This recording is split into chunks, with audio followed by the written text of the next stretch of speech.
ఇప్పుడు advance joins చూద్దాం. Advance జాయిన్లో anti join, left anti join, మనకి మ్యాచింగ్ డేటా అనేది రాదు, only unmatching data left side నుంచి వస్తే left anti join, unmatching data right side నుంచి వస్తే అది రైట్ యాంటీ జాయిన్.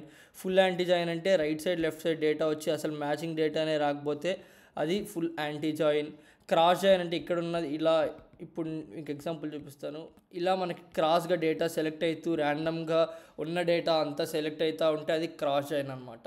సో ఇప్పుడు మనం నో జాయిన్కి ఎగ్జాంపుల్ చూద్దాం. సో నో జాయిన్కి ఎగ్జాంపుల్ ఏం లేదు, జస్ట్ ఒక 2 సెలెక్ట్ స్టేట్మెంట్స్ రాస్తే అయిపోద్ది. Select star from table A, select star from table B అని రాస్తే మనకు వచ్చే డేటా ప్రింట్ అయ్యేది అది నో జాయిన్ అనమాట. నో జాయిన్కి ఇమేజ్ ఇది. సో 2 టేబుల్స్కి ఎటువంటి సంబంధం ఉండదు, జస్ట్ సెలెక్ట్ స్టేట్మెంట్ రాసి మనం ప్రింట్ చేస్తాం అనమాట. అదే మీరు ఇన్నర్ జాయిన్ చూసుకుంటే ఓన్లీ మనకి మ్యాచింగ్ అయ్యే డేటా ఏబీ నుంచి మాత్రమే ప్రింట్ చేస్తుంది. ఇప్పుడు నేను ఏదైతే సర్కిల్ గీసానో ఆ సర్కిల్లో ఉండే డేటా మాత్రమే మనకి అవుట్పుట్గా ప్రింట్ చేస్తుంది, అది ఇన్నర్ జాయిన్ చేస్తుంది.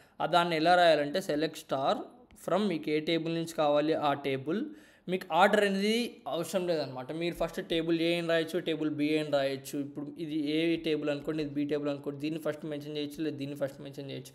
ఇన్నర్ జాయిన్లో ఆర్డర్కి సంబంధం లేదనమాట. సో మనము ఏ జాయిన్ మెన్షన్ చేయకుండా జస్ట్ జాయిన్ అని రాస్తే మనకి డిఫాల్ట్గా వచ్చే జాయిన్ ఇన్నర్ జాయిన్ అనమాట.